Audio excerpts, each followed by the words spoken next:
Respect. We are home. Black Panther. Here we go. Spider-Man. Good evening, Peter. Love it. For years, Georgians have had a front row seat to the making of major blockbuster films and TV shows. I saw Spider-Man when he went up in the air at Rainbow. Could you do me a favor? Hold on to that. Is this anybody's bike? Let me tell you, the filming here is mega. Cordelia Hunter, the director at the Office of Film and Entertainment in Atlanta, says Georgia is Hollywood of the South for a good reason. Made in Georgia. We have at least 14 to 20 productions on the street daily. You know, we're all over the place. The Cornucopia Arena in the Hunger Games Catching Fire is really the Clayton County International Park. Remember the Oakland, California apartment complex at the beginning and end of Black Panther? Well, that's actually Wheat Street Towers right here east of downtown Atlanta. We've had Captain America, Baby Driver, Ozark, The Walking Dead, Stranger Things. The list goes on and on and on. We caught one production crew setting up to film in a fairly popular area of Atlanta. I can tell you it's Disney, and I can tell you it's Marvel. So our set is going to be right there on William Street. The Secret Productions location manager says Atlanta is a perfect backdrop to transport audiences around the world. Atlanta can look like LA. Atlanta can look like Miami. We look like London, New York. And if you go outside of Atlanta, you'll get a little countryness as well. Lana Harris, CBS 46 News. Just sitting around the living room. Oh, well, thank you. Is a blessing for the Aiken family. I love you. Love you, Mom. Moments like these never could have happened without the strength of 4-year-old Tanvi. Hey, we're officially on our way to the airport. Hey guys, this will be the video that has Tanvi on it. The family adopted her from India in 2019. And she was just so tiny when we saw her too, like that. We'd seen pictures of her, but the scale we couldn't quite. When they brought her in, she was just so tiny and fragile, and they sat her in front of us. Nick and Julie say they could see life hadn't been the easiest on her. The whole time we were in India, she never smiled, she never laughed, she just had a blank stare on her face. She never cried either. She just would have this blank stare on her face the whole time.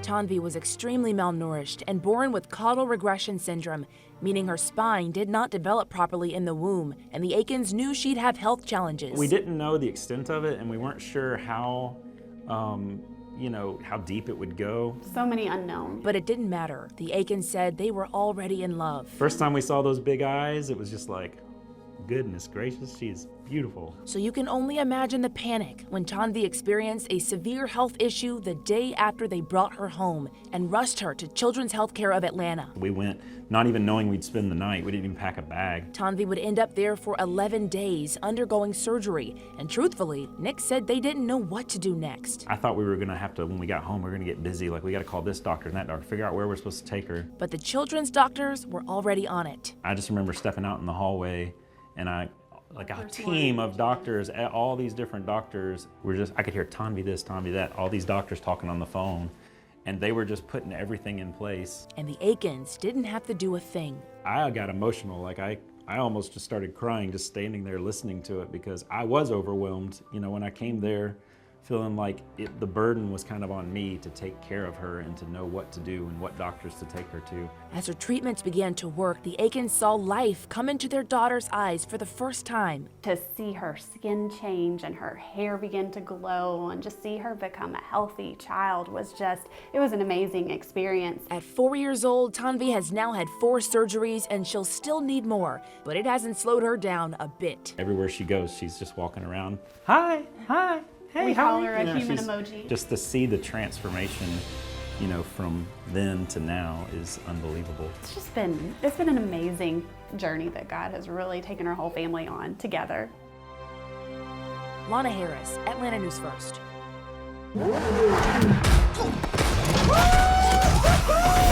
Back up! Oh, I thought we were boys. Transformers: Rise of the Beasts is taking viewers back to the 90s.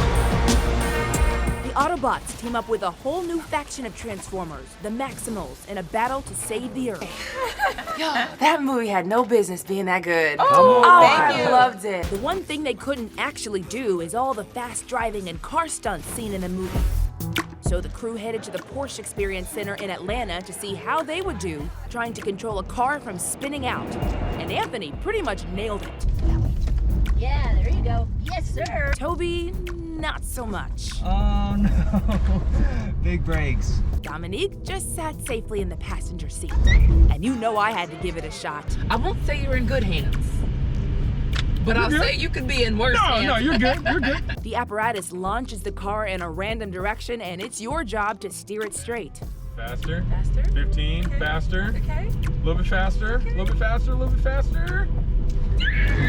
Yeah! Good job. Good job. I did it. All right. I'll leave the stunt driving to the professionals, but we did make it back in one piece. Good job, Mom. Woo! Fantastic job. Fantastic job.